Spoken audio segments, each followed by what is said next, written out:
Bom dia, meu nome é Rian e eu e meu grupo vamos tratar sobre os crimes contra a honra. Eu vou trazer uma pequena introdução sobre o que é os crimes contra a honra, os conceitos de honra e uma pequena diferenciação de cada crime.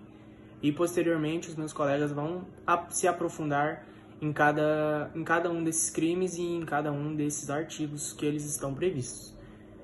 O que são os crimes contra a honra? São infrações penais que afetam ou colocam em perigo a dignidade e a reputação de uma pessoa diante da sociedade. Esses crimes estão previstos no nosso Código Penal, são os artigos 138, 139 e 140, e são respectivamente a calúnia, a difamação e a injúria. Trazendo então um conceito do que seria a honra é um princípio do comportamento humano que age baseado na bondade, na honestidade e na dignidade.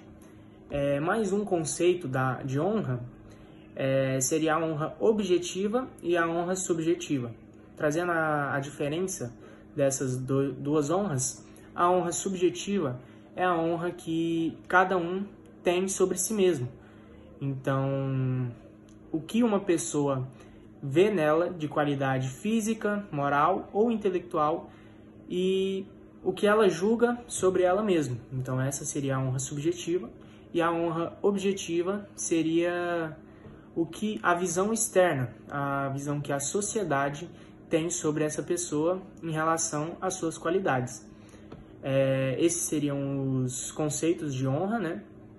E agora, já adentrando nos artigos, o artigo 138 do Código Penal traz a calúnia. A calúnia seria imputar a alguém fato definido como crime. Então, se você fala que alguém cometeu um crime sem essa pessoa ter cometido esse crime, você está caluniando alguém. A difamação trata-se de quando você imputa a alguém fato ofensivo à sua reputação. E ela está prevista no artigo 139, e o artigo 140 traz que a injúria seria ofender a honra ou o decoro de uma pessoa. Esses são os principais conceitos e uma pequena diferenciação desses crimes. Olá, meu nome é Diogo. Eu e meu grupo vamos abordar sobre os crimes contra a honra. Eu já venho trazendo o crime que é chamado de calúnia, um dos crimes contra a honra. Já trazendo o conceito de calúnia para vocês, calúnia envolve a comunicação de uma declaração falsa que prejudica a reputação de alguém, mas com distinção importante. Ou seja, a calúnia envolve a comunicação de uma falsidade sobre um crime que a pessoa não cometeu. Em outras palavras, podemos dizer assim, vai ser a difamação, que se refere a crimes específicos, como roubo, fraude, assassinato, entre outros. Este crime é citado no artigo 188 do Código Penal brasileiro. Consiste em culpabilizar falsamente a autoria de um crime para outra pessoa. Para que se confirme, se configure como calúnia, é necessário que seja exposto publicamente esse crime, o fato criminoso. A gente pode estar trazendo um fato conhecido aqui pelo povo brasileiro, né? O caso Antônia Fontinelli contra o Felipe Neto.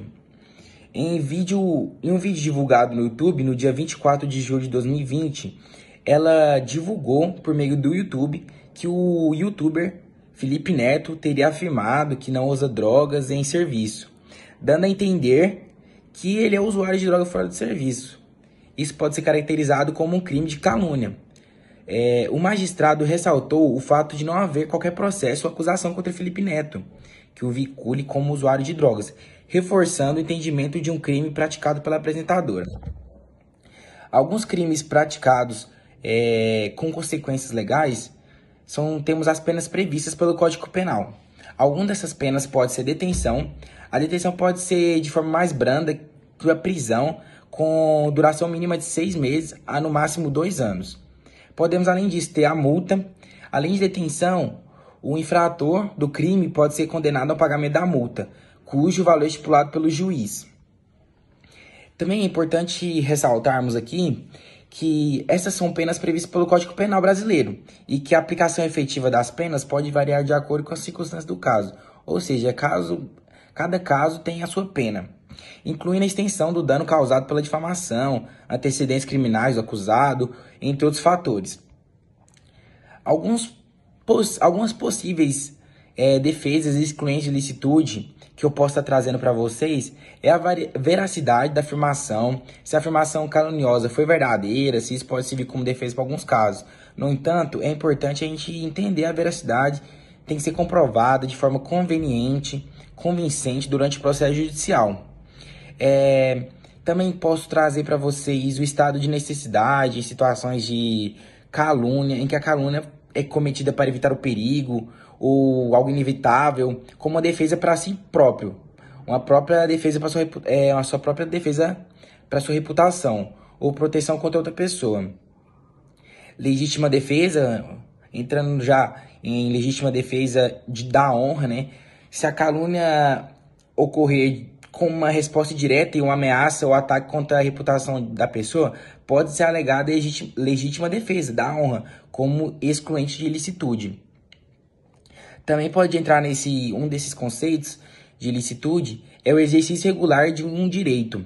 Se a calúnia ocorrer no exercício regular de um direito, como liberdade de expressão, jornalismo investigativo, pode haver uma defesa base nesse princípio. No entanto, isso requer que a difamação seja feita de boa fé e dentro dos limites legais. É isso. Olá pessoal, meu nome é Guilherme e hoje eu vou falar para vocês um pouco sobre um dos crimes contra a honra. Eu vou estar falando sobre a difamação. Entendermos o que constitui difamação é crucial para compreendermos nossos direitos e também nossas responsabilidades perante o direito do próximo. Quando a gente se trata sobre a vida alheia, precisamos ter responsabilidade nos nossos atos, no que fazemos e deixamos de fazer. Vamos seguir para a definição de difamação.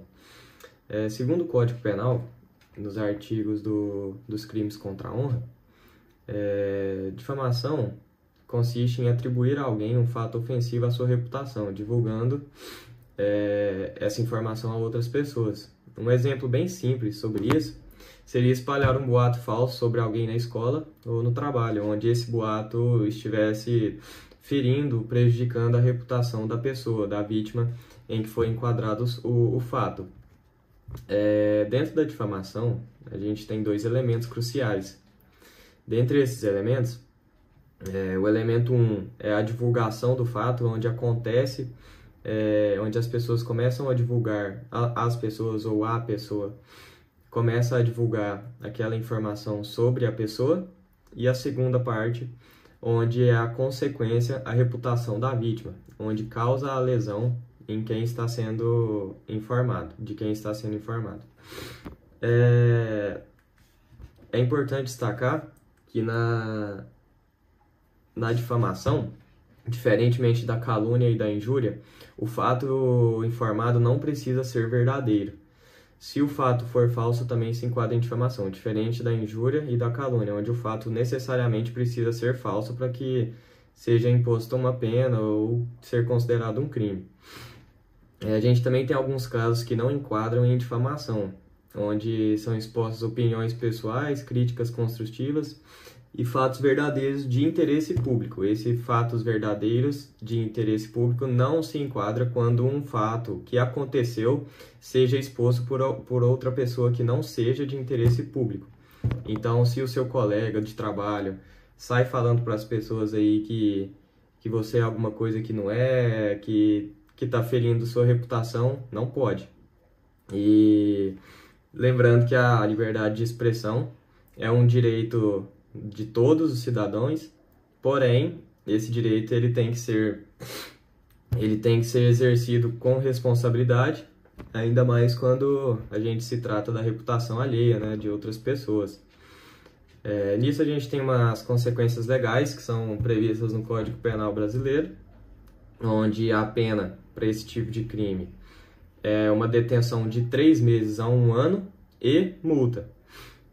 Então, sair fazendo coisas por aí que não sabemos a consequência dá errado. Então, por isso a importância de estar passando para vocês e poder passar para o máximo de gente, para todos saberem o que isso causa, né?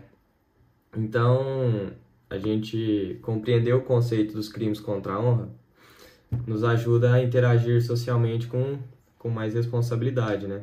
Onde a gente se vê no Brasil tem um índice de crimes contra a honra altíssimo, onde pessoas que praticam esses crimes não têm nem noção do que estão fazendo e acabam parando numa delegacia.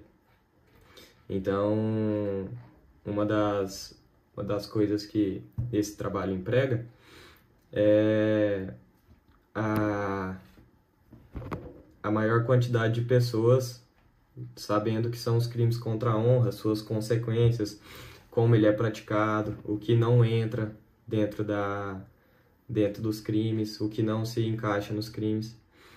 E espero que tenha ajudado vocês e que possamos crescer juntos, viu? Obrigado, galera. Boa noite a todos, meu nome é Luiz Henrique e hoje vamos falar um pouco sobre o crime do artigo 140 do Código de Processo Penal, que é um crime contra a honra, que é o crime de injúria. O crime de injúria é você injuriar a honra da pessoa ou o decoro dela.